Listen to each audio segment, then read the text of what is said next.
Hey,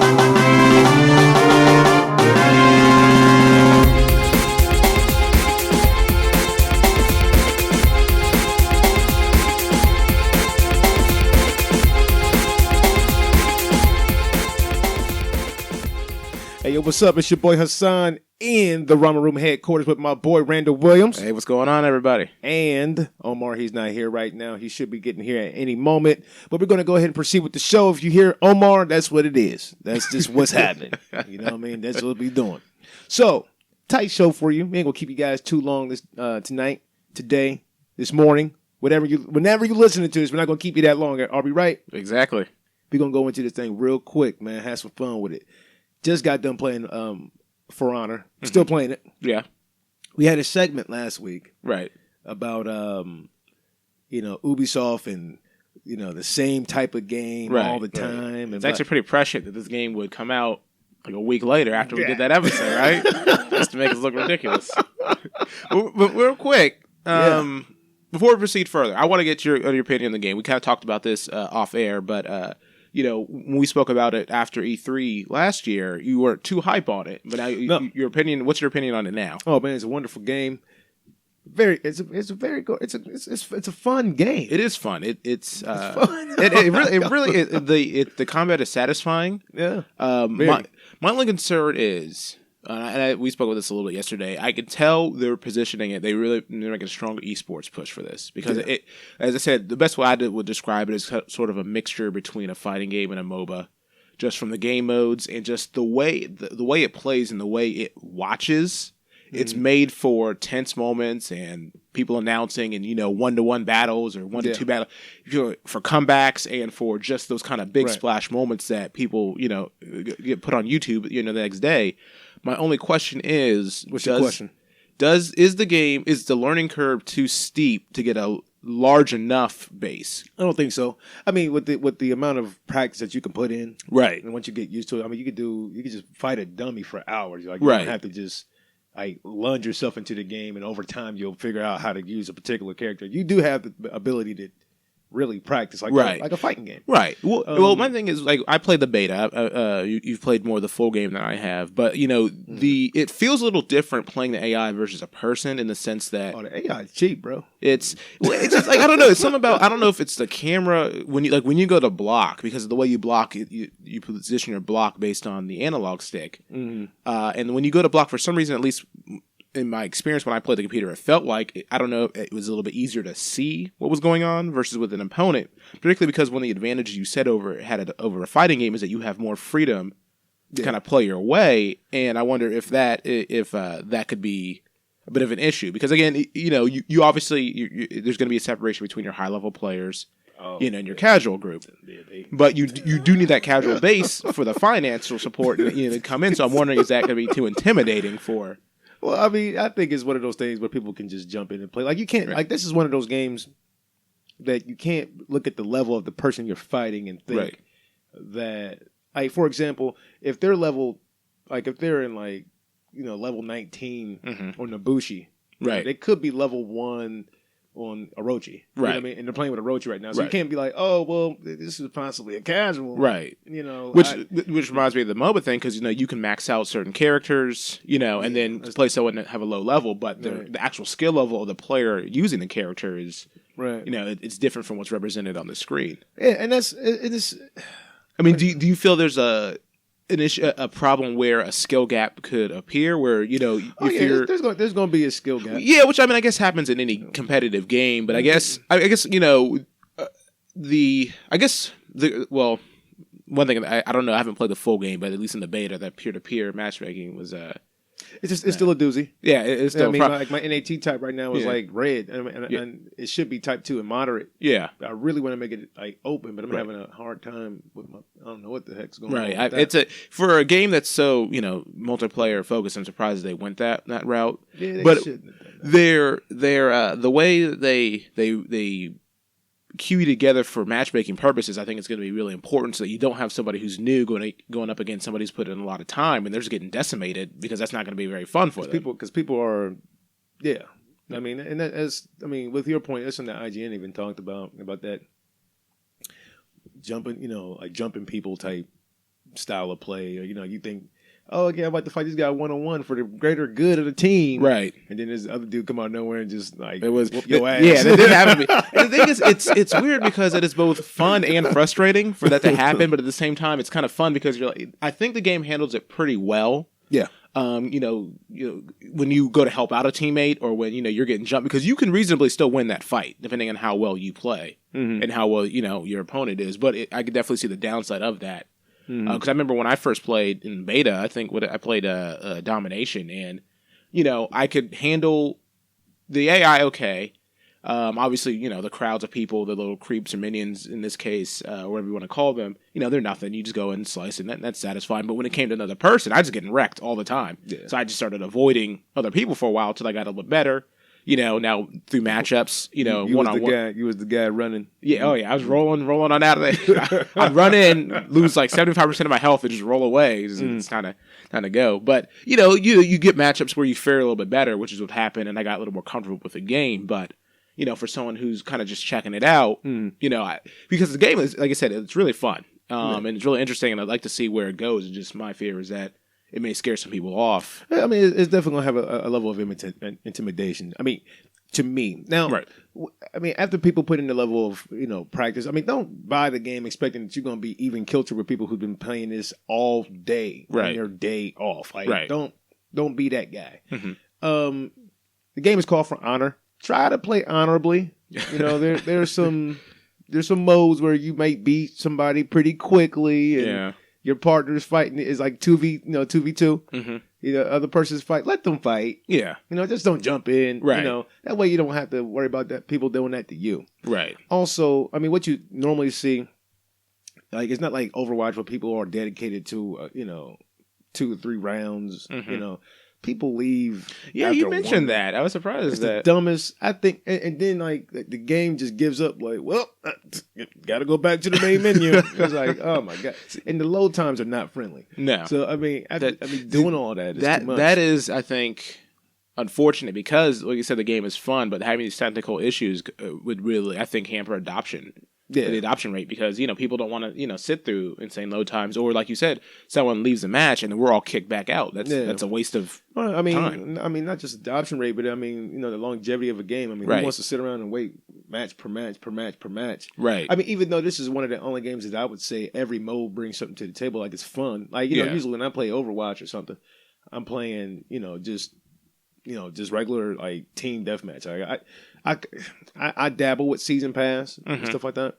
But there's not, with it being so set apart in a game like that. Like, oh, if you want to play, like even like in Titanfall 2, if you want to play attrition, go here. Or if you want to play in Last Titan Standing, go here. Right. Then you got to go there. You see the population. Oh, it's 400 people in this room. Oh, shit. Mm-hmm. So he's like, I might as well just play attrition. There's more people over there. Right. Yeah. You know what I mean? So you see that. So you shy away from other modes. But this one, you don't really feel that too much. Like you kind of you play domination and then like the duels and whatnot. I mean, you just pretty much, because the combat's the same, but the mindset is different. Right. You know what I mean? So it's not a bad deal to be like, okay, instead of playing against 4 or capturing a flag, I gotta focus on the team, but keep my skills intact. Right. Well, because I watched what was it Duel? Was that mode you were playing earlier when it was you and like I think 3 other people, and it was 4v4 and you were just kind of free roaming, running around? And is that Duel? Is it? Because I mean that looked like a really fun mode though. I mean because it was kind of cool seeing you run. You were running somewhere, and I looked, and above the bridge, your teammate was fighting somebody, and it was kind of seeing that thing going on. That was kind of sweet to see. Like no, a mode like that, you gonna have to help your people out. Right. I mean, because you kind of like gotta. Like, if you think you could take the person in front of you, I mean, do what you can. Right. I mean, but that's not the point. It's not about skill versus skill in that. I mean, you get that more in like 1v1, 2v2. Okay, yeah. But in the 4v4, I mean, it's your best bet to run, grab like a attack enhancement or a defense enhancement. Get those boosts. And then try to play your part. Outthink your opponent, not just outskill them. Right. So it's that's what makes the game fun. I mean, I think the game is an amazing game, and it shows. I mean, it shows that Ubisoft can make. I mean, this is a risk game. This is a risky game. It really is. It's a new IP. Yeah. It's a different style. It's kind of like we said, it kind of is trying to go into a somewhat crowded area with MOBAs a little bit and that kind of online esports thing, but it's also its own little separate way of playing. So it's its own little thing. It's not like a because I noticed it didn't have like with a lot of the hero shooters or with MOBAs, they have like really memorable characters that you play as. These are pretty like. These are really standard. Yeah, standard. I don't mean it in a bad way. You can customize. Yeah, I don't know how far the customization goes though. That's right. Yeah, and I couldn't tell you their names. I don't know if they even have names. Like they do. Yeah, like there's no like exaggeration or flamboyant. Something that's memorable. It's just that's the style of play like you're going for. It's like I don't know how to put it, but it's like a level of. It's so basic, it's intricate. It's you know what I mean? Like you could say, okay, I play with Nobushi, with the Samurai clan, right? Right. And when you look at it, it says, "Oh, she's hard to play with." Yeah, she is, because I mean, there's some assassins and Orochi who are much faster, right? You know what I mean? But it doesn't mean that they can always win or always beat me. It just means that I got to poke them a little bit, right? You know? Now, is that poke game is that going to get me through? It might, right? You know, in 4v4, it might not. I might have to, do enough or use the stage, because I'm doing stuff and seeing stuff in the full game that I didn't see in the beta. Right. So some dude he paired me, like he guard break me and pushed me into like arrows, and I died immediately. Wow. I was like, what the? So it almost reminds you of getting knocked off the bridge, right? Yeah.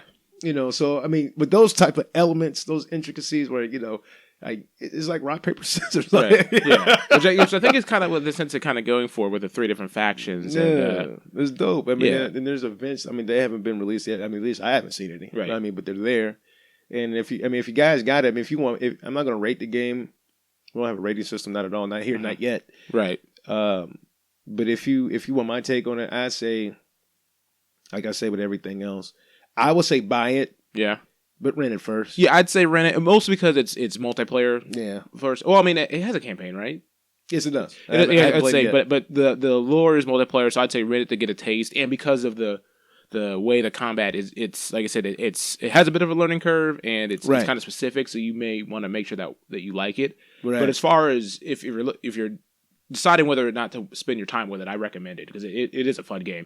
I like the conceit of the map, of the multiplayer map, that it changes every few hours, and like I said, it's something I would watch like on Twitch or something as like an esports. Yeah, see what's going on, who's doing what team is doing. That would be dope. Yeah. I mean, so shouts out to Ubisoft for doing that. Right. I mean, a part of this segment is our developers are they making those risk moves. Yeah, and it's kind of what you were saying, how you opened up before we got into that. Ubisoft, we were just talking about how it has kind of a sameness, and this is a complete departure for. I mean, it really is. It's a completely different thing than what you would have expected. Shouts out to Ubisoft for doing this, right? Because this is dope. Yeah, and I like to see more of it, right? And I like to see more out of other developers. I'm trying to think.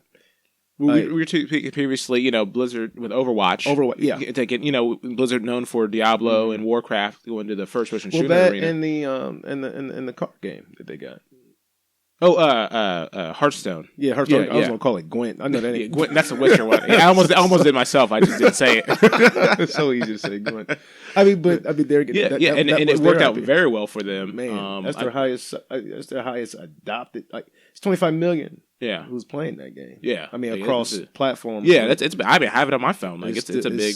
No, what you got? I'm talking about Overwatch. Oh, whoops.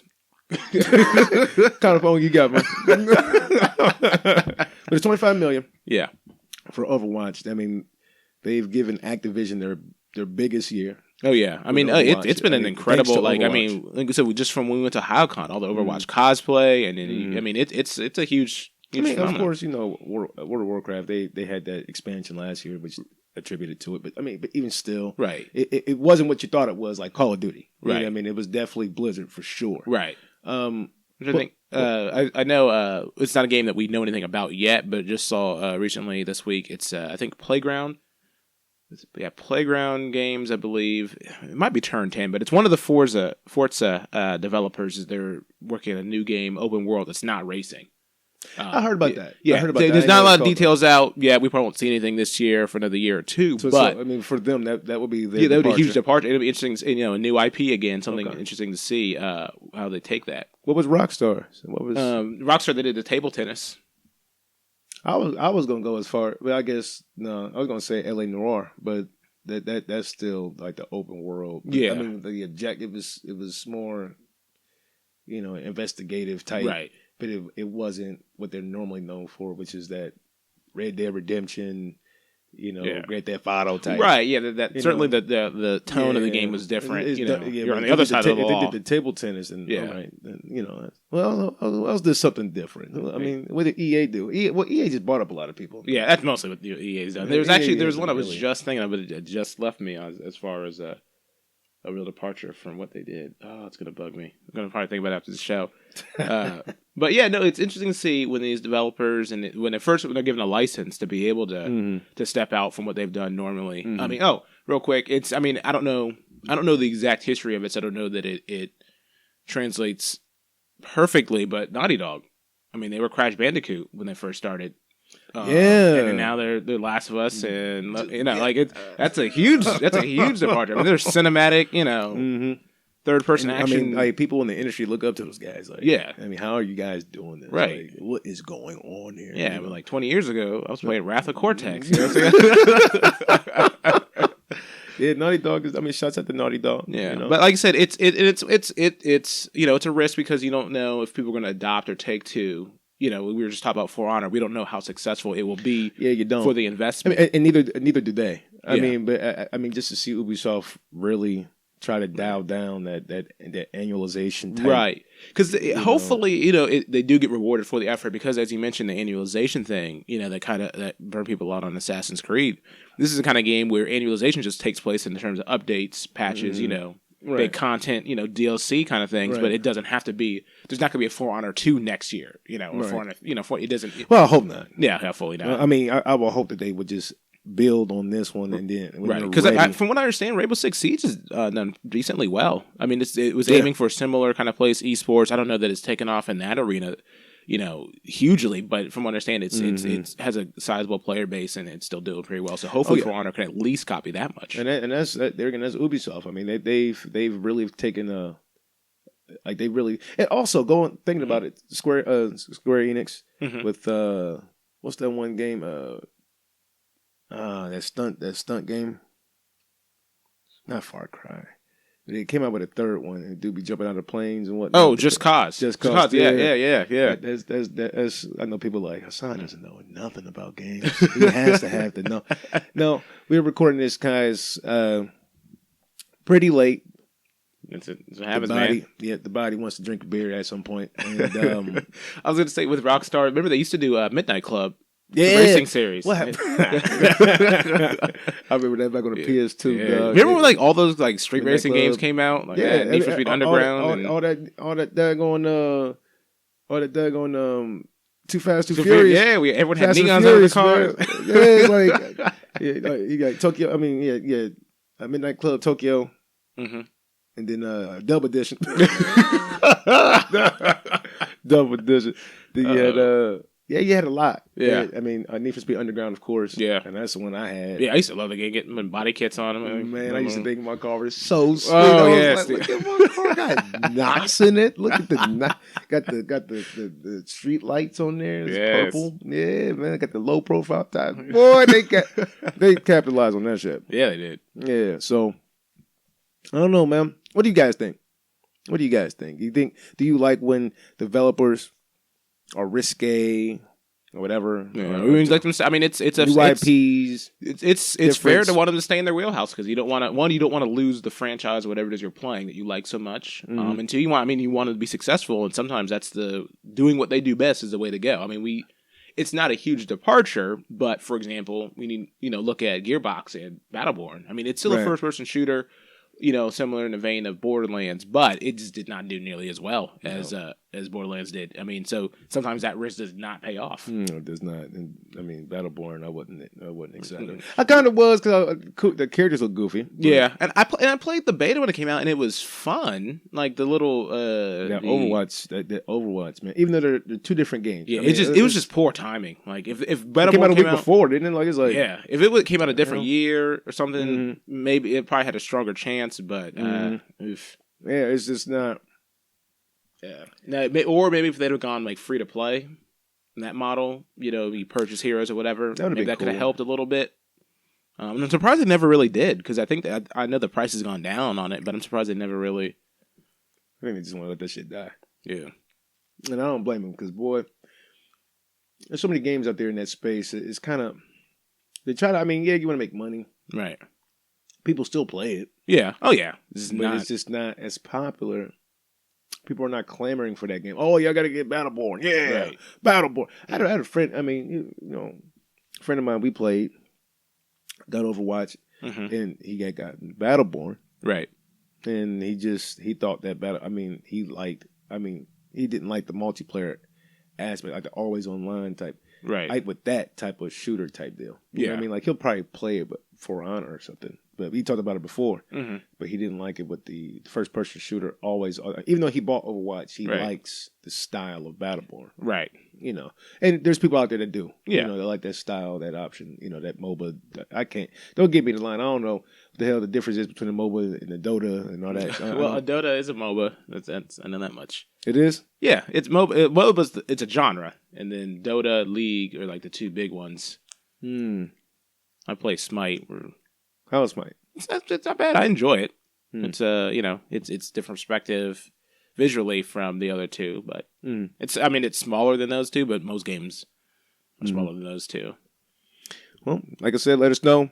Do you like change? Like new IPs, or you want to keep it steady. You want to keep it steady. You want that annualization with Madden every day. Yeah, let us know, man. FIFA every day. It is a shame because we say it almost like a negative, but especially for like sports games, that's not terrible. It makes sense. If it was, especially if they did it more as a platform, so you buy just Madden, and then every year they give you like gameplay updates and roster updates, or just quarterly or whatever. Even that, it made sense back in the day where you didn't have the internet. Oh yeah, definitely, yeah. That's me now. It's like good and then like you can update this Madden, and just give me what I want. Right. I got to buy another whole game. I know if Omar was here, he'll be like, the graphics are different. They've taken out certain mechanics. I mean, but for a person like me, I hate to say it. I can't tell a difference. Yeah. I'd rather, if I was really into a sports game like that, like Die Hard, I'd rather save my ducats or spend them the way I want to spend them. Like, they got season passes for 2K.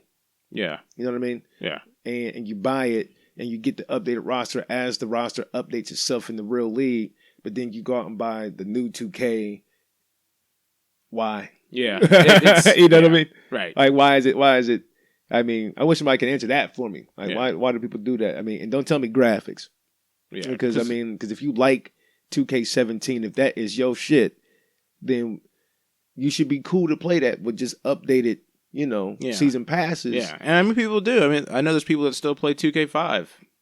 They do like really, yeah. Like you can go to forums and get like roster updates or how to change rosters to try to make it reflect what's out going now. But people still play 2K. I mean, now there's Xbox and PS2 generation. I mean, see that's what I'm saying though. I mean, they should be able to do that. But I'm not griping. I'm not trying to cut their money off. I ain't trying to change y'all's minds. No, he's ranting right now. The song's about to go in on EA. Nah. That's Take Two Interactive. You know what I'm talking about. That's true. Yeah. But even still, I mean, EA same thing. I mean, but they already got something going. So, I mean, I ain't. Is FIFA that annual or is that? It's annual. Yeah, all the sports titles are. Yeah. God damn. Yep. Well, I mean, keep on doing what you do, guys. Carry on.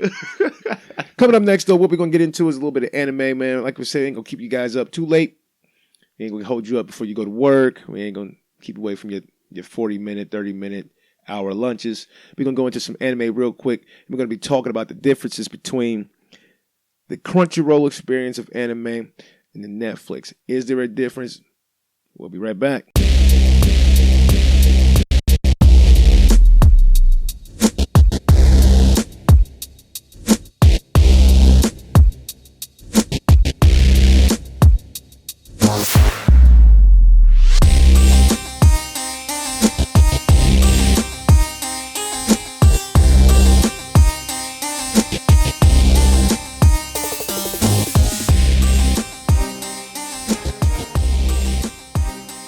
All right, welcome back to the Ramen Room. What's up?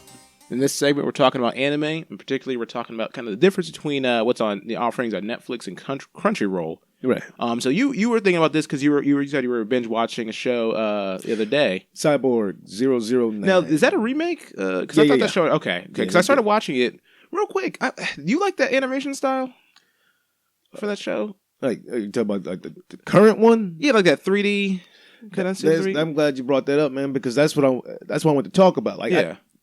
I mean, by watching it, yeah, like when you cut it on, and be like, what is this? Right. And the first thing you'd see is that 3D. Yeah. I'm immediately turned off. Yeah, that's how it was. I was like, I don't like this. Yeah. But then when you get into the story a little bit, give it about 2 episodes. Mm-hmm. Give it about 2 episodes. Kind of fades and you don't even notice it. I mean, you notice it when everybody's just walking around or just having subtle conversation. Yeah.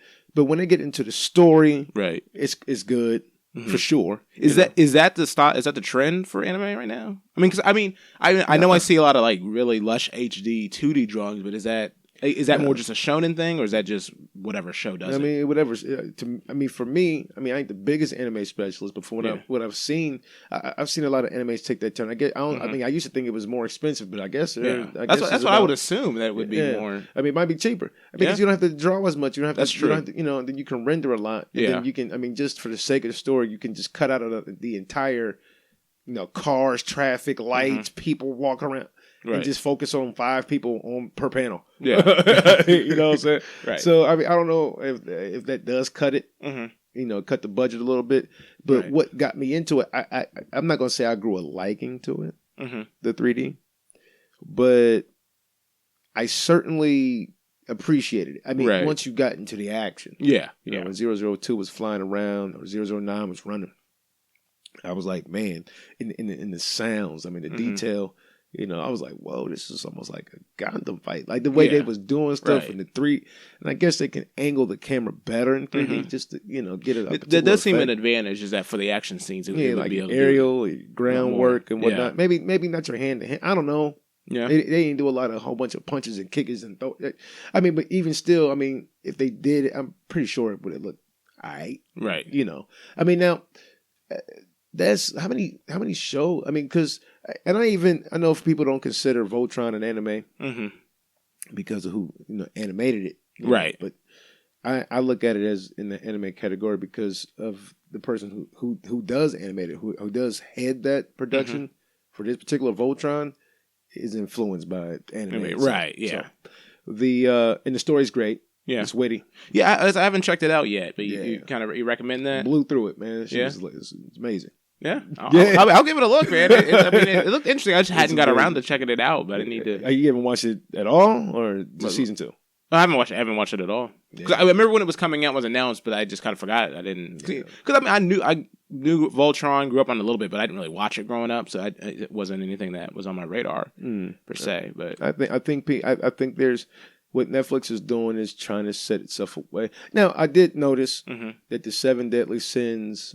There was a story about it. There's an anime called like the 7 Deadly Sins, something or another. It's on Netflix. Check it out. Right. I saw that too. Amazing. Funimation got the rights to distribute it, hard copy and digitally. Right. So even though it's on Netflix, if you wanted to buy it, then you would buy it through Funimation. Okay. Which is interesting. Why you say that? I mean, because of course you can't buy Netflix shows. Like, right. Yeah. Technically, you can't, I mean, if you did, they'll put it out, or they'll, But for a competing company in the anime scene, you would think Netflix wouldn't be like, yeah, let's get Funimation. Right. When Funimation have their own app, for viewing. But they work with Crunchyroll. Yeah, they do for simulcast. Yeah, so it looks like they're open to partnerships. They are open. They've been in the anime game longer than both of them. Yeah, yeah. I was gonna say, it seems like Netflix seems to be they're taking a sort of very I don't want to say mainstream approach, but a very broad approach to animes, and they have a solid anime offering. And Funimation been doing the whole movie thing too. Yeah, like they had the Dragon Ball Z, right, Battle of Frieza. Yeah, in the Resurrection F. Battle of the Gods. Yeah, there you go. Yeah. Right. No. I mean, but shouts out to Funimation for that. I used to hate you guys. Oh, really? Yeah. What was your problem with Funimation? I just didn't like them, man. Yeah. You know, I was the illegal. Where's the website I can view it on my PC? Yeah. That's true. I wasn't looking for Funimation, but more so than you guys, I hated 4Kids, man. Oof. Yeah, 4Kids. They don't have the best reputation. But I think Netflix. Going back to, I think Netflix is creating. I mean, there's a different type of quality. Now, I mean, you'll see some. I mean, Rurouni Kenshin. Yeah, you'll see that. Yeah, you know, on different rosters. But I think Netflix is trying to create a palette that is set apart. Right. You know, with some sort of, I don't know, I wouldn't say class. Right. But, you know, especially like the Netflix original type. Like you're trying to just be like, you know what? This is us. It looks great, you know. And they kind of confuse people too, because they be having like Hunter x Hunter season 1, season 2. Now I didn't watch Hunter x Hunter per season like that. I watched it straight down the middle. Right. You know what I mean? Like that's how it was presented to me. Right. You know, with my illegal activities. But but they do it season 1, season 2, they'll put out 10, 13 episodes a season, something like that, you know. But see, that's to that extent, that's why I haven't watched a ton of anime on Netflix. I just don't think of Netflix as an anime spot. Like I'll go to Crunchyroll, or I'll go to like a streaming site or whatever. Like it's just, is it legit? Listen, Crunchyroll is very legit. I didn't mention anything else. But you know, because I guess part of it also because you know you're going to have a wider breadth of what's available. Yeah, like you go to Crunchyroll, you're going to get sometimes their selection might vary depending on the show, but you're more likely going to get probably the dub or the sub version. You're going to get most of the seasons, most of the episodes at least are available. Right. Like Netflix, like for example, I remember like a few years ago when they first put Digimon on there, like the first season, they only had the Japanese subtitle, which is fine, but I wanted to watch the dub version, so that wasn't available. So that kind of thing made me not think of Netflix as my go-to spot. Mm-hmm. Now I'll go to Netflix over Hulu for anime. Because Hulu is a bit of a mixed bag. I don't understand the partially Hulu. It's just because of Hulu's like thing where they certainly, you know, I know Crunchyroll doesn't keep all the episodes all the time, but like Hulu, I mean, you'll have like 4 or 5 episodes, and then some expire. Like with that method, it doesn't make watching it enjoyable because it's not. You can't really go back and binge on like a show. You can't go back to older seasons as often because they may not have that available. Right. Like I wanted to watch Dragon Ball Z one day, and it's on Hulu, but they only have certain seasons, certain episodes, and I'm like, well, there's no point in me. I just never really understood Hulu and the craze of Hulu. I mean, I ain't trying to take no money away from them neither. I mean, people watch them, they love them. Right. It's a separate conversation, but Hulu's basic thing is just being able to get current shows. Yeah. I mean, but even then, I always had DVR. I mean, but everybody doesn't have DVR, so I can't always be like, oh yeah, well I have DVR. Why don't you have DVR? Yeah. Like people don't. Yeah. Like money issues. 1, 2. I mean, it just got used to just the Hulu concept, and that's so. I mean, I ain't trying to take nothing away from them, but like you said, I never went to Hulu for anime. Like I never sat there and be like, oh yeah, Hulu has, you know what I'm saying? Like, and then everybody got different models. Like I would say, I like what Netflix is doing with anime. Right. I really do. Mm-hmm. But for me, Crunchyroll is like the mecca. Right. Oh yeah, I mean it's the anime. It's the spot for anime fans. Like if you're a fan of anime, you're gonna go there first. I like the shows. Like I mean, like I said, you'll get a wider variety of shows. Mm-hmm. You'll get more. You'll get I don't want to say obscure, but you'll get shows that aren't necessarily getting as major play. You know, shows that aren't. And they got Gundam now too. I mean, now keep in mind, Gundam is not. I don't know what is up with Gundam. Because me, I had to go to my my secret sauce place to watch a lot of my Gundam. Yeah. But yeah, I mean, they have Iron Blooded Orphans. Then they have, of course, they got Dragon Ball Z, Naruto. Mm-hmm. I mean, I think that's how they got a lot of people too with the shonen type. Yeah. Because I mean, Crunchyroll's been around for a while, hasn't it? It's been some years. But I remember when they hit the scene and people were like, "Oh yeah, I got that Crunchyroll subscription." Right. Like, oh, what is Crunchyroll? I could just, Yeah. But I mean, now. It's to me, I think it's just the best way to go. I mean, you're spending $10 here, just to watch anime. It's like it's dope. So, and not to mention, like it's who they're contracted with in Japan. Mm-hmm. Like the different type of shows. Mm-hmm. Because there's some shows that won't be on Crunchyroll. It may not even be on Funimation.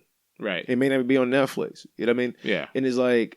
I think it's like Tokyo Ghoul. That was one of them. It was one I mean, but it's like small titles like that. You be like, what the hell? Why is it not? You know what I'm saying? Like like the Arslan anime. Mm-hmm. That anime is on Funimation. Right. That's where it gets kind of annoying because, you know, streaming in general has this problem where, you know, you get one service that's really popular and then all the content providers are like, hey, I want to slice that. So they start pulling their stuff or slicing it, separating it out. So now you have to sub to Crunchyroll and Funimation if you want to get the full picture.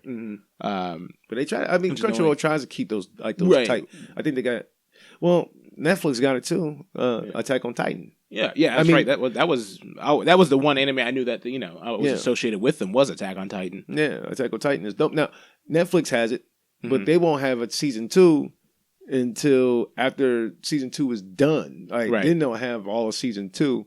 But who wants to wait until some people will like, I'd much rather wait until everything is done so I can binge it. Right. But then you got people like me that's like, look, I want to watch it every week. I need to see this. Which I'm surprised that there's not, more of an effort or they haven't figured out a better way to simulcast that kind of thing. Because, I mean, there's times when I've gone on YouTube just on a Sunday. You talk about what, Netflix?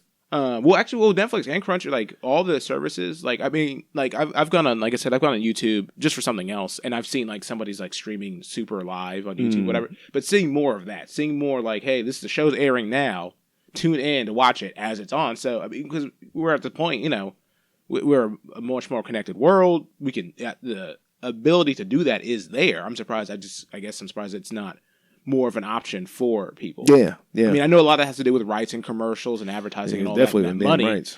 But rights. I just think it'd be cool to be able to be like, you know what, Mondays, the time zone, 5:00, that's when my show comes on, and I just pull it up on my computer and I watch the show live and just watch it like I'm in Japan watching it right now. Like that would be dope. I mean, and they got awkward times too, man. Anime's coming on like at 10:10. It is what weird. What happened at 10:00, Japan? Can you imagine doing that? Hey, man, I gotta get to the crib by 10:10. How Dragon Ball Z come on. I'm gonna watch that. Shouts out to Japan, man. You guys are doing big things with the anime scene, video game scenes. What do you guys think? How do you guys like it? Do you believe there's a particular polish in how Netflix approaches anime? Do you think is all in my head? Do you think that Crunchyroll is just a place to go no matter what? Are you a every week kind of guy? Yeah. How do you prefer to consume your anime? Yeah. How do you prefer to consume it? Do you believe that Netflix is the better place? Do you think that Crunchyroll or Funimation? And give us what your ideal solution would be. Would it be one streaming service that had all the anime sub dub from 1902 to now? I mean, or how do you? Yeah. Especially sub and dub, man. I'm all about them daggone subs, but if I don't listen, care. I'm no snob, man. Huh? I'm no snob. Give me some decent dubs any day of the week. God. Some people, I know people already got their death threats out there. Just dub, you inferior, Baka Gaijin. I'm just like, I want no damn dub. I mean, here he is with that Midnight Club dub edition. Shouts out to Randall for the dub, the W's. All right, man, that's our show for tonight, guys. We do thank you guys for rocking with us. We thought Omar was coming. He might be stuck in traffic still, probably just tired, man. He's a busy guy. Late. It is. It's late, man. It's really late, and for honors on. Yeah, I mean that's exactly. He's been. Hassan's been trying to edge out this room the whole time. Like he's got a controller in his hand. No. Let's not do that. I'm here for. He is here. He is here in spirit. But we will be. There you go. We will be seeing you guys next week. We thank you guys for listening. Yeah, History in Effect next week. Yeah. What are we doing? Actually, I had an idea. I got something for you. I want to keep it a surprise though. I got something for you though. All right, next week. I got an idea. Okay, all right. I think it'll be fun. I think it'll be fun. Cool. History in Effect next week, guys. We'll see you guys later. Peace out. Peace.